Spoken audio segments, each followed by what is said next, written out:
So this is the Vitus Venon Evo, the company's new sort of do-it-all bike.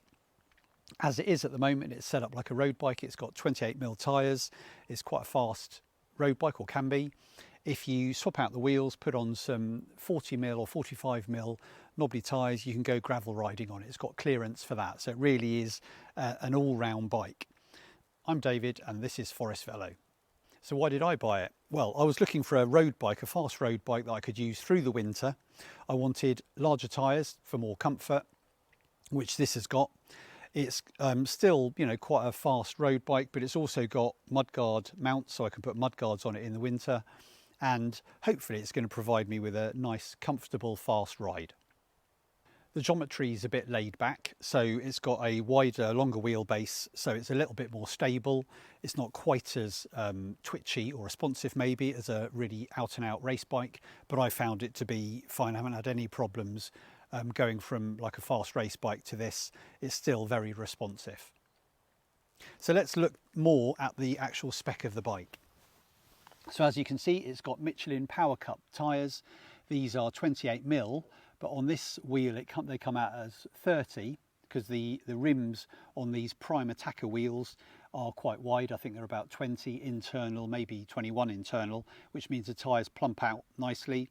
The actual wheel set is quite a nice light aluminium wheel set. It's about 1400 or below 1400 grams, so a light wheel set. And the tyres, as I said, come out to 30 on these wheels.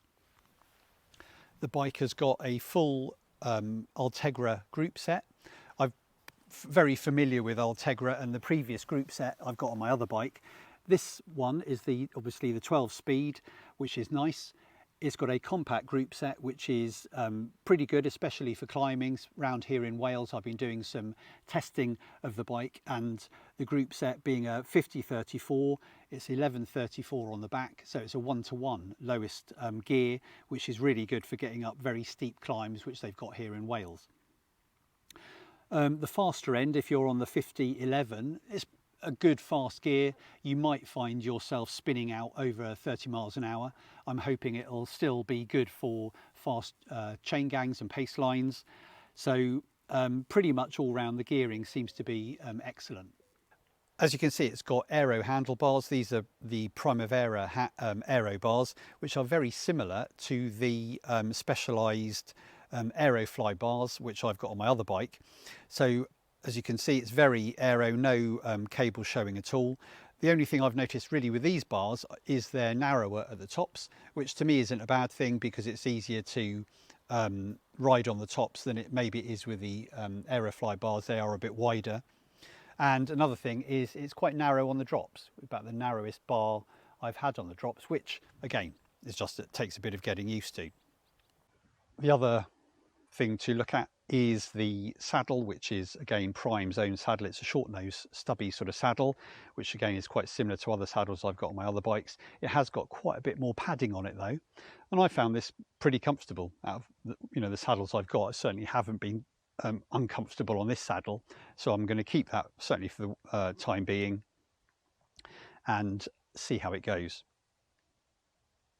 So the internal cable routing is via this plastic trunking at the bottom of the stem, which I'm told means you can change out the stem without having to fiddle around with the brake cables and the hydraulics, which would be a great thing. I am thinking of moving to a 120mm stem, only because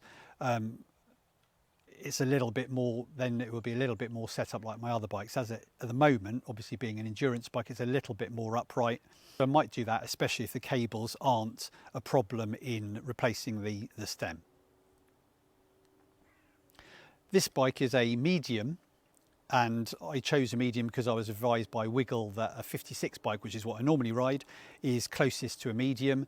I think I'm sort of very much at the top end of a medium, probably at the bottom end of maybe of their large, which is why I was thinking about that, having a stem increase. But generally I think the fit is pretty good. So if you're around the 56 or 54 to 56 rider, a medium definitely. If you're probably a 56 and above, 56, 58, go large. So what's the cost of this bike? Well, Wiggle on their website, the recommended price is $4,099, I think, but with their discount you can get it down to $3,600. So it is expensive, but for a bike with Ultegra 12 speed and the wheels it's got, tyres, and generally the setup of it, it's a pretty good value bike, and you'll probably be looking at least 5,000 in a more known brand to get a similar spec bike. If you haven't seen it already, there is an unboxing video of this bike, so if you'd like to see that, I'll link to it in the description below, and you can watch that first, then come back to this. Okay, so enough about the bike and the spec. How does it ride?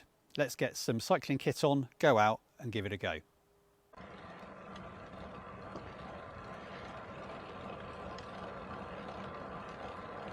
So out on the road in these Welsh valleys and hills, how does it feel? Well, to me, I'm not an expert. I've ridden a few bikes, not thousands, and had a few full-on sort of race bikes. This does feel nice and planted and secure on the road. It's not ultra twitchy, but then it's still quite responsive. And if you need to maneuver around things quickly, this is more than capable. It certainly doesn't feel sluggish. I have gone over to tubeless tyres. Straight away I set it up with tubeless tyres, and I can say by far, I've done quite a few tubeless tyres on various bikes, and this is by far, these tyres and rims were the easiest I've ever done. They just went on easily, popped straight on with a normal track pump and sealed pretty much straight away, so no worries there. And the 30mm or 28mm that come out 30mm tyres give a nice cushioned ride.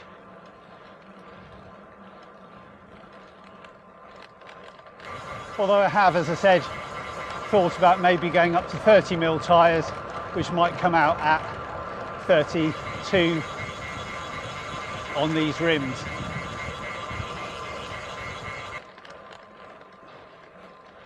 The bike isn't the lightest, but it doesn't feel too hard up these lanes. No worries descending. The brakes give you that sense of security, firm braking when you need it, easy to just modulate.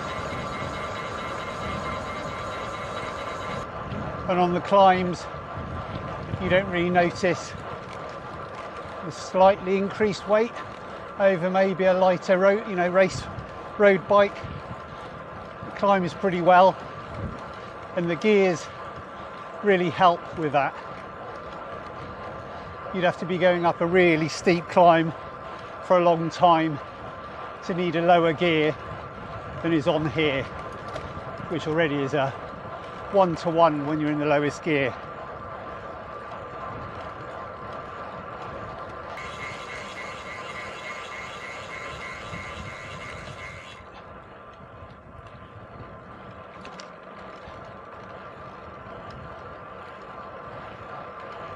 I also find the saddle comfortable.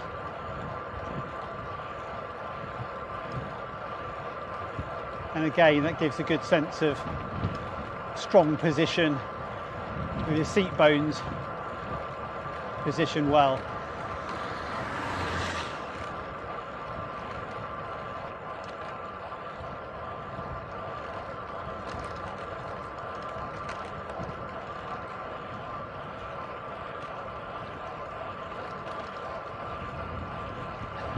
And if you want to, I'm on a flat road here, just doing 20 miles an hour, and it's not hard to just keep it rolling.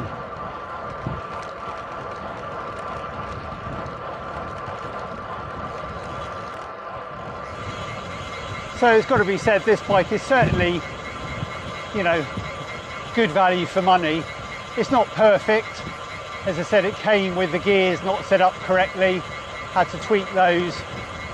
There is a slight blemish in the paintwork, with which, if I was really fussy, you know, I could complain about. It's just where the seat post goes in, where the clamp is, and maybe if you'd bought a Cannondale or Specialized, you know, the quality control might have been a little bit higher.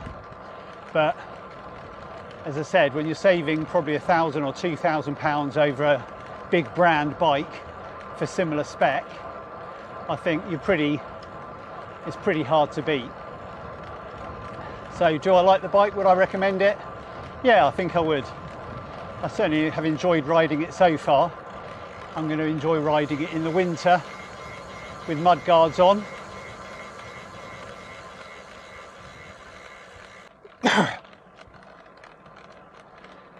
So is there any upgrades I'd make on this bike?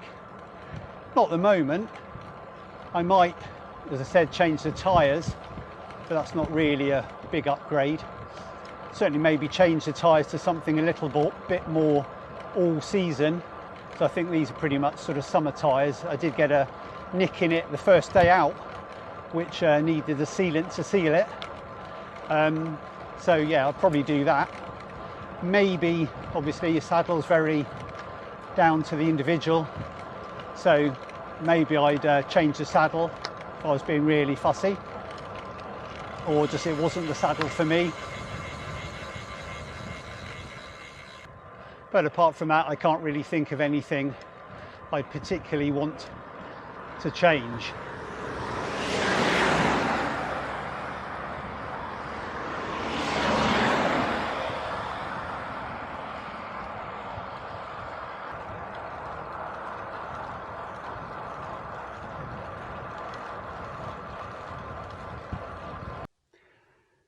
So, would I recommend the bike? Yes, I think I probably would. I've enjoyed riding it. It's certainly really good value for money. And so far it's asked or done everything I've asked it to do. So, yeah, I'm pretty happy. So I hope you found this video useful. If you did, don't forget to click that like button and subscribe if you can. It'll really help the channel grow. And until next time, I'll see you soon.